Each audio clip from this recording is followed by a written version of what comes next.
Question में कह रहा है कि एक कंडक्टिंग सर्कुलर रिंग है, वो मूव कर रही है कांस्टेंट वेलोसिटी से, और आगे यहाँ पर एक यूनिफॉर्म मैग्नेटिक फील्ड आपको दिखाई दे रही होगी, उसमें वो एंटर करती है। तो उसके एंटर करने से फील्ड लाइंस इस कॉइल के थ्रू एसोसिएट होंगी, फ्लक्स चेंज होगा और ड्यू टू दैट इंड्यूस होगा ईएमएफ, और उस ईएमएफ का वेरिएशन यहाँ पर कैसा होगा ये बताना है। तो क्वालिटेटिवली भी अप्रोच कर सकते हैं, बट क्वांटिटेटिवली हम लोग बात करेंगे, मतलब थोड़ा मैथमेटिकल रहेंगे, क्योंकि जो ये ग्राफ हैं जैसे ए और बी की बात करें, इसमें क्वालिटेटिवली डिफरेंस बनाना इतना आसान नहीं है, क्योंकि ये कह देना कि यहाँ पे एब्रप्ट चेंज है और इसलिए नहीं होगा, ये बात गुड फील तब आती है जब मैथमेटिकली अप्रोच करें। तो यहाँ पर हम मैथमेटिकल जाएंगे, क्या करेंगे, इस कॉइल को अंदर की तरफ थोड़ा सा लेके आएंगे। इस डायग्राम को एक बार करते हैं ऐसे कि कॉपी करते हैं, दोबारा से बनाते हैं, और अब हम क्या करेंगे, इस कॉइल को अंदर लेके आएंगे। यहाँ पर दोबारा से डायग्राम बनाया जा रहा है, और कॉइल अब जो है थोड़ा सा ये अंदर आ जाएगी। जो इसकी दूसरी स्टेज होगी वो ऐसी कि कुछ पार्ट इसका आप नोटिस करिए ये अंदर आ गया है, ठीक है। अब जब कुछ पार्ट अंदर आ गया है, अभी पूरी तरह से इवन हाफ कॉइल भी अंदर नहीं आई है, तो सेंटर तो बाहर ही है, लेकिन कुछ नंबर ऑफ लाइंस तो एसोसिएट हो गई है ना। तो यहाँ पर सेंटर को आप ज्वाइन कर दीजिए, कहाँ से, जहाँ पर फील्ड लाइन स्टार्ट हुई हैं, लाइक ए एंड बी। तो इंड्यूस ईएमएफ जो होता है वो दरअसल होता क्या है, मोशनल ईएमएफ यहाँ पर ज़्यादा बेहतर रहेगा कहना, BLV होता है। मोशनल ईएमएफ आपने फॉर्मूला पढ़ा होगा। अब ये BLV होता क्या है, जैसे अगर कोई रॉड ऐसे ही मैग्नेटिक फील्ड जैसे यहाँ बनी हुई है अगर हो, और उसमें V की स्पीड से आगे को जाए, तो उसमें इधर और इधर प्लस माइनस एक पोटेंशियल का डिफरेंस आ जाता है, और यही BLV के बराबर होता है।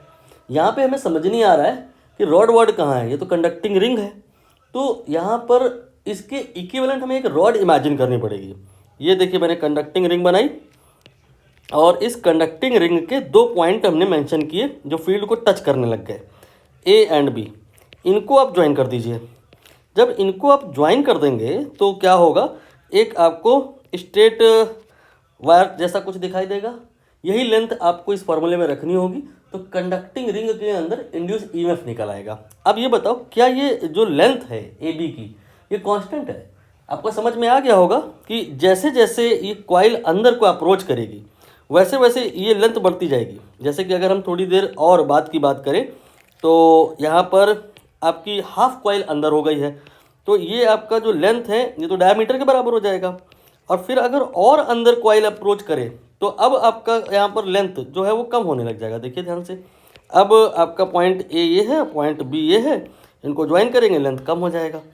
तो जो ये एल है ये पहले बढ़ता जा रहा है, फिर डायमीटर के टाइम पर मैक्सिमम हुआ, फिर घटने लगा, बाद में जीरो हो गया। तो जिस हिसाब से एल चेंज हो रहा है उसी हिसाब से तो ई चेंज होगा ना, ई बराबर BLV है, तो यहाँ पर ई प्रोपोर्शनल टू एल है। तो जिस हिसाब से लेंथ चेंज हुआ, लेंथ किस हिसाब से चेंज हुआ, पहले जीरो पार्ट अंदर आया और फिर धीरे धीरे लेंथ बढ़ती गई, डायमीटर पर मैक्सिमम हो गई और फिर धीरे धीरे कम होने लग गई। तो इंड्यूस ईएमएफ भी ऐसा ही होगा, पहले जीरो होगा, फिर वो धीरे धीरे बढ़ेगा और फिर वो मैक्सिमम होगा और फिर वो धीरे धीरे घटने लग जाएगा और फिर वो जीरो हो जाएगा।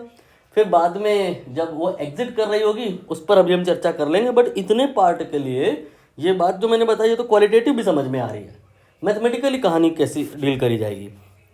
तो आपको यहाँ पर करना क्या है कि ए और बी यहाँ पर इनको सेंटर से ज्वाइन कर दो। यहाँ पर ए को और बी को, दोनों को सी से ज्वाइन कर दो। अभी आपका 50% कॉइल अंदर नहीं हुआ है, तो यहाँ पर सी पर एक जो सेमी वर्टेक्स एंगल होगा मैंने उसे थीटा मान लिया। तो क्या आप हमें ये बता पाओगे कि ए एम कितना होगा? ए सी ये तो रेडियस है, ए एम ये हो जाएगा आपके इस रेडियस का सामने वाला अपोजिट साइड है, आर कॉस थीटा हो जाएगा, सॉरी आर साइन थीटा हो जाएगा। तो जो एल की वैल्यू हो जाएगी वो हो जाएगी 2r साइन थीटा, और जो ईएमएफ की वैल्यू हो जाएगी वो हो जाएगी BLV, और एल की जगह 2r sine theta and then multiplied by v। तो ई की वैल्यू आ गई 2BRV साइन थीटा। अब यहाँ पर आपको कहानी में गुड फील आएगी कि ई प्रोपोर्शनल टू साइन थीटा है, इसीलिए ऐसा ग्राफ अप्रोच करिए जिसमें जो कहानी हो साइन थीटा के ग्राफ से मैच कर जाए। देख लीजिए, आपको एक ग्राफ दिखाई दे गया होगा जहाँ पर कहानी साइन थीटा के ग्राफ से मैच कर रही है।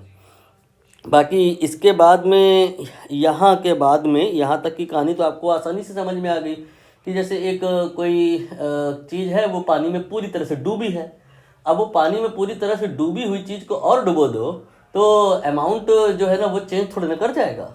ऐसे ही ये कॉइल है, ये मैग्नेटिक फील्ड में डूबने जा रही है। जैसे वो पूरी अंदर होगी 100%, फिर वो आगे अगर जा भी रही है तो फ्लक्स अभी उतना ही तो रहेगा, बस कॉइल की पोजीशन बदल जाएगी। जैसे कॉइल आप यहाँ पे कंसीडर करो चाहे यहाँ पे कंसीडर करो, जो flux line, number of field lines है वो तो उतनी है ना।